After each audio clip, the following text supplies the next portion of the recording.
Udah. Udah. Assalamualaikum warahmatullahi ta'ala wabarakatuh. Waalaikumsalam warahmatullahi wabarakatuh. Ibu dosen yang dimuliakan Allah Subhanahu wa Ta'ala beserta rekan-rekan mahasiswa PJJ yang juga dimuliakan Allah Subhanahu wa Ta'ala. Alhamdulillah, dalam kesempatan ini kita bisa bersama-sama, yaitu dalam mengerjakan tugas mata kuliah fikih. Kami dari kelompok 13, yaitu beranggotakan Bapak Murtado, Ibu Tasya, dan saya Razi.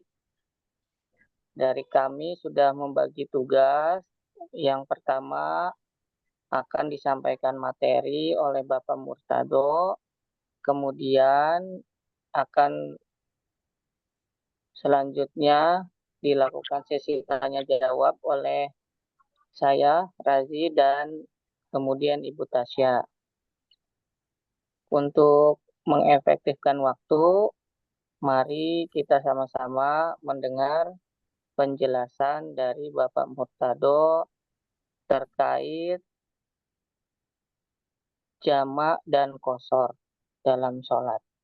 Kepada Al-Mukarram, Bapak Murtado dipersilahkan.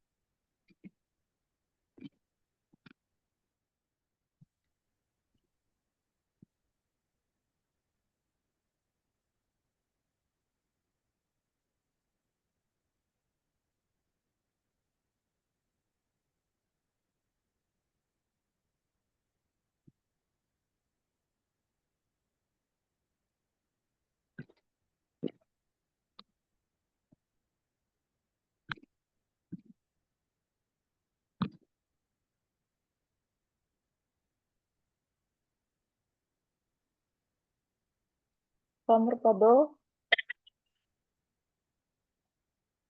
Halo, apakah ada kendala Bapak Murtado? Sepertinya keluar ya. iya Pak.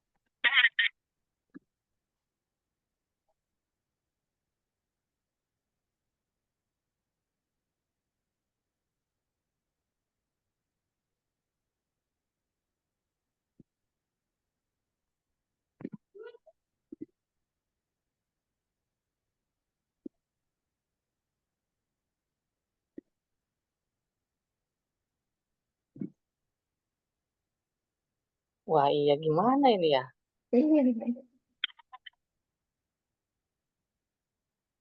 Lagi di mana tadinya katanya Pak Murtado? Di rumah atau lagi di luar? Kurang tahu itu.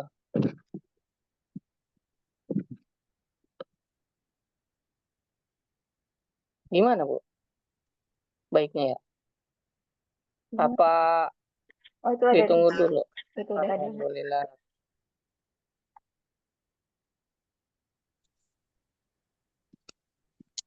Alhamdulillah. Assalamualaikum Ini Pak, Bapak Murtado. maaf ini apa aja? Laptopnya kok mati sendiri. Ya, Alhamdulillah. Alhamdulillah. Pada kesempatan kali ini, Bapak Murtado akan menyampaikan materi ajar tentang jamak dan qashar dalam sholat. Mari kita sama-sama menyimaknya dengan baik. Kepada Bapak Murtado, kami persilahkan. Assalamualaikum warahmatullahi wabarakatuh. Waalaikumsalam Waalaikumsalam warahmatullahi warahmatullahi wabarakatuh. Terima kasih waktunya Bapak Ibu sekalian.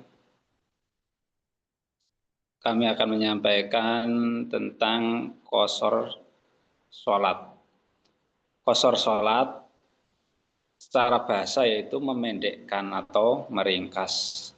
Dalam istilah fikih, qashar sholat artinya rukhsah atau keringanan, yaitu untuk meringkas sholat fardu yang berjumlah 4 rakaat menjadi 2 rakaat.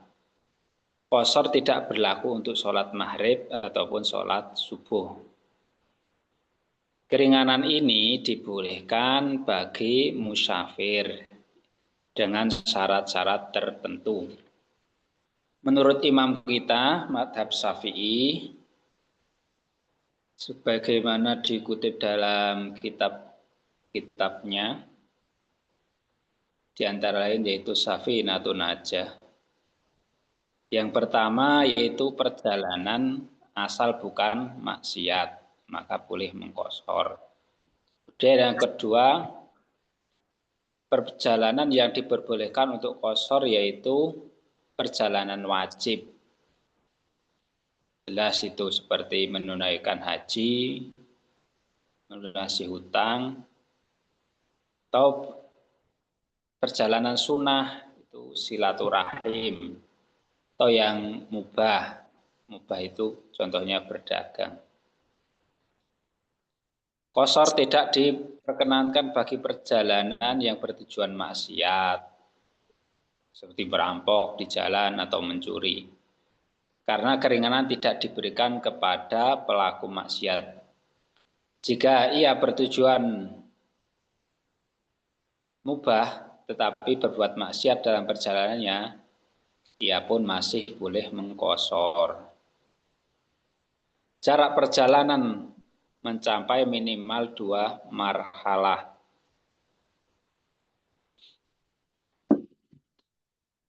Jarak minimal yang ditempuh saat pergi adalah 2 marhalah atau setara 16 farsah, yaitu jarak perjalanan pulang tidak dihitung. 1 farsah setara dengan 3 mil. Dengan demikian 16 farsah sama dengan 48 mil Hashimiyah. Perkiraan jarak ini setara dengan sekitar 80,64 km atau ada yang mengatakan 85 km. Pendapat ini banyak digunakan oleh ulama Syafi'iyah kontemporer atau zaman sekarang. Terus sholat yang boleh diqashar yaitu sholat ada, yaitu sholat yang dilakukan pada waktunya. Sholat yang tertinggal atau qadha saat seorang dalam kondisi mukim, maka tidak boleh diqashar saat ia dalam perjalanan.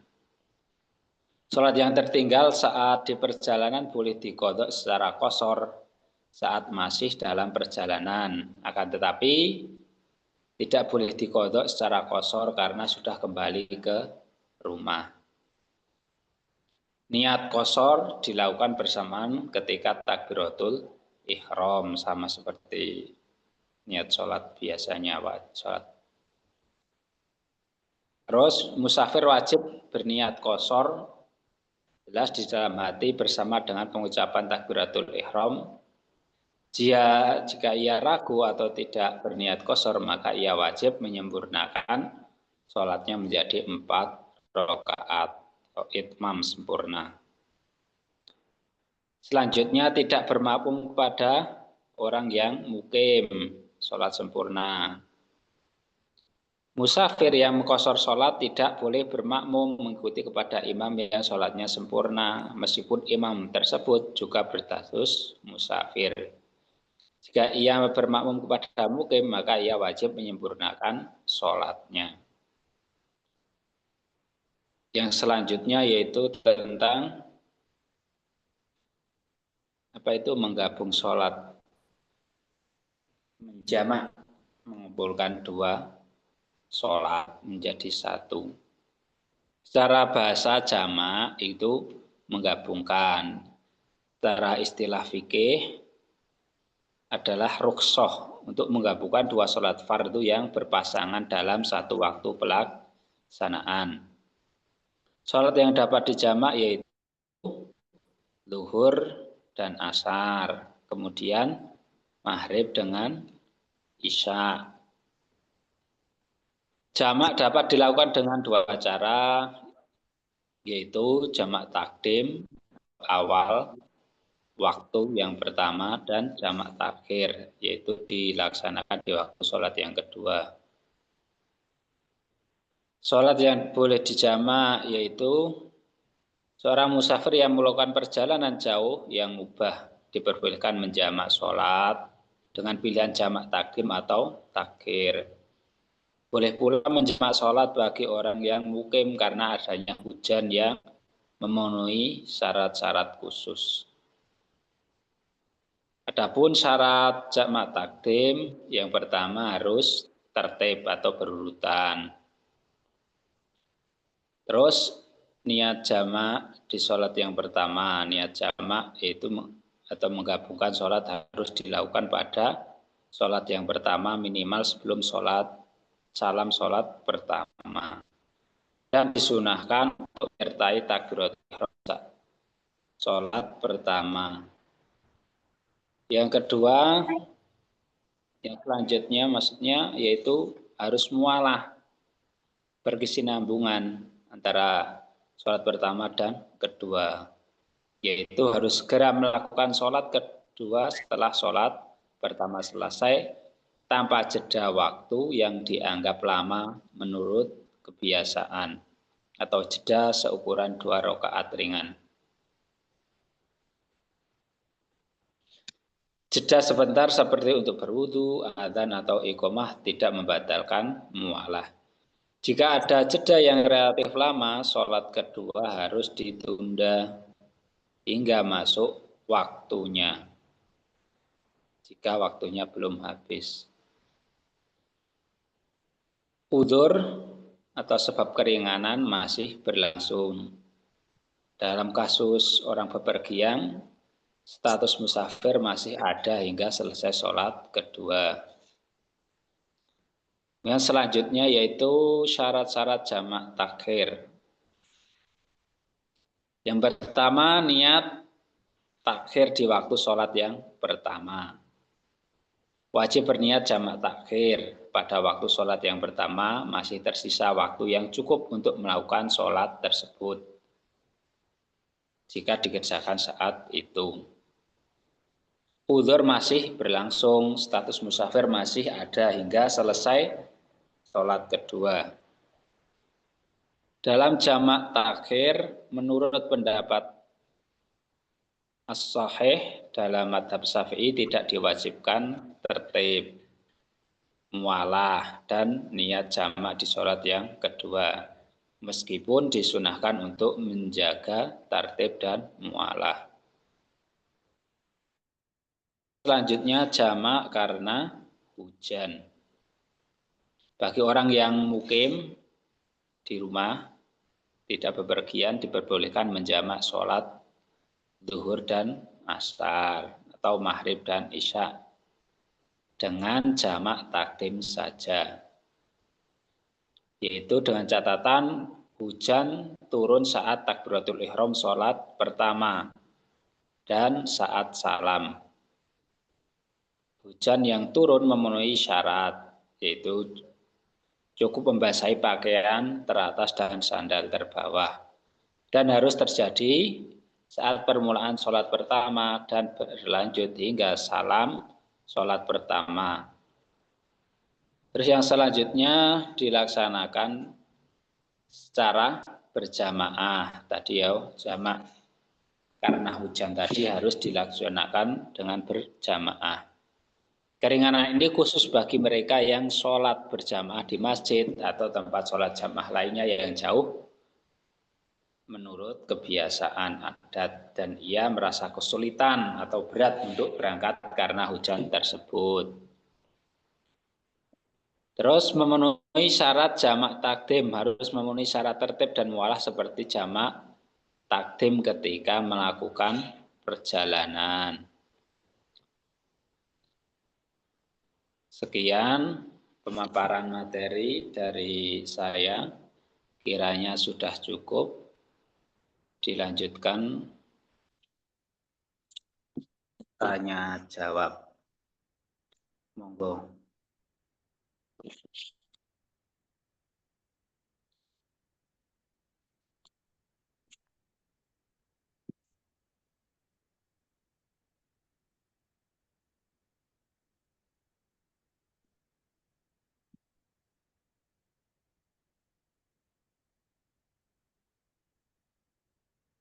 Monggo siapa dulu Pak? Saya atau Pak Razi?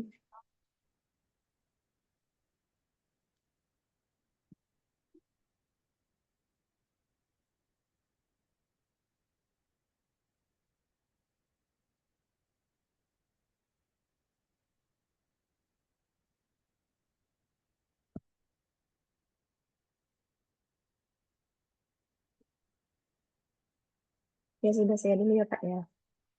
Izin bertanya, apakah sholat jamak dan qashar hanya berlaku untuk sholat fardu saja? Mungkin itu Ya, Bu. pertanyaannya. Apakah sholat Jamak dan qashar hanya berlaku untuk sholat fardu saja? hanya sholat fardu saja? Iya. Ya, selama ini memang baru menemukan sholat fardu saja. Karena apa ya? Fardu saja keberatan sampai di qashar atau di jamak. Jamak, iya. Apalagi kok mau melaksanakan sunnah. Jadi sholat jamak atau menggabungkan antara dua sholat tadi atau qashar meringkas yang tadinya jumlahnya 4 menjadi 2 adalah rukhsah, memang rukhsah. Yang pertama itu sholat yang boleh diqashar hanya sholat fardu dan berjumlah 4 rakaat. Karena rukhsah itu tadi 4 menjadi 2 itu qashar. Sedangkan untuk maghrib dan apa itu subuh berapa rakaat? Yang subuh itu 2 rakaat itu tidak diperkenankan. Berarti nggak bisa ya Pak ya? Nggak bisa. Sepanjang saya belajar belum bisa dan sekarang belum menemukan referensi.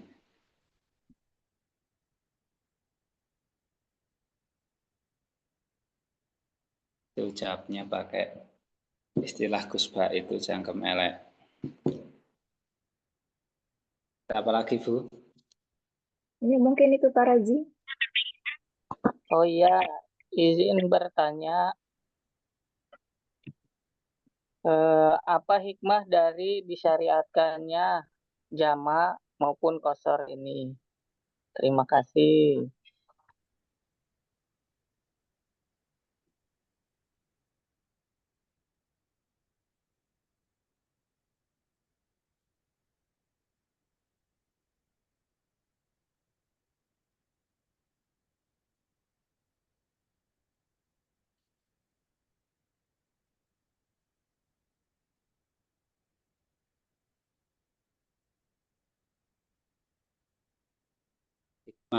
Hikmah jamak qashar itu banyak sekali Pak.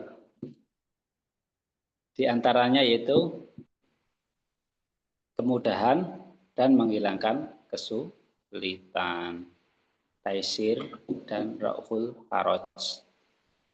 Ini adalah hikmah yang paling utama. Sholat jamak qashar diberikan agar umat Islam yang sedang dalam perjalanan jauh atau kesulitan tidak merasa terbebani sehingga mereka tetap dapat menunaikan kewajiban sholat tanpa meninggalkan perjalanan atau pekerjaan mereka. Yang kedua itu perhatian terhadap waktu sholat. Keringanan jamak memastikan bahwa sholat tetap dilaksanakan pada waktunya, walaupun dengan cara menggabung daripada ditinggalkan atau diakhirkan sepenuhnya. Sholat jamak menjadi keterikatan seorang muslim dengan sholat, meskipun dalam kondisi sibuk.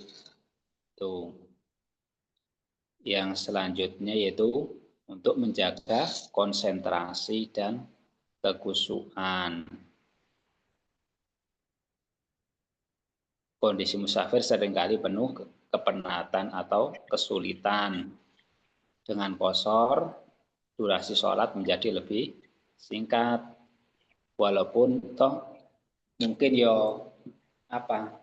masalah kekhusyuan itu 2 rakaat nggak khusyuk, mungkin kalau tingkatan kita nggak tambah sama aja nggak khusyuk, mungkin cuman sebatas menggugurkan kewajiban itu.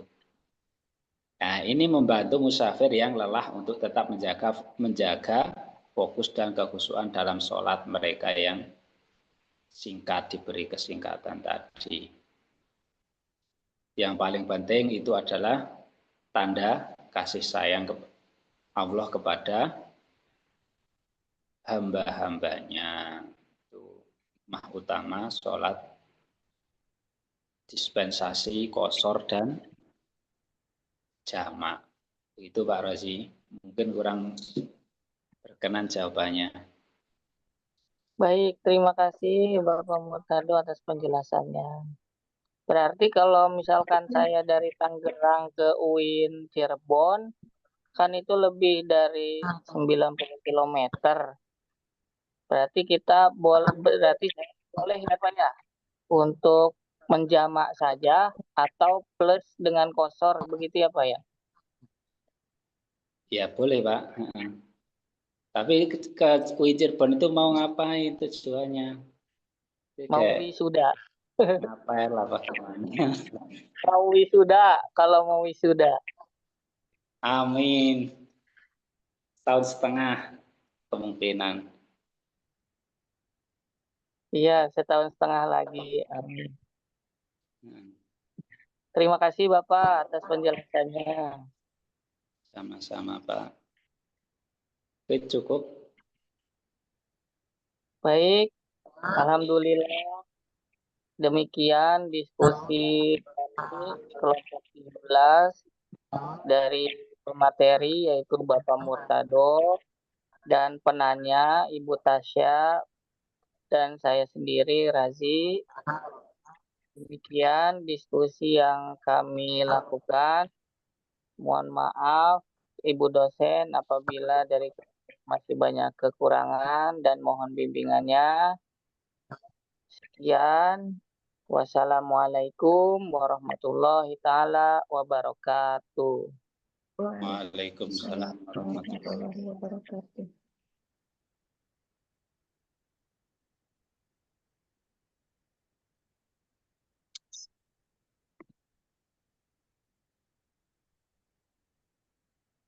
Nah, rekamannya di stop.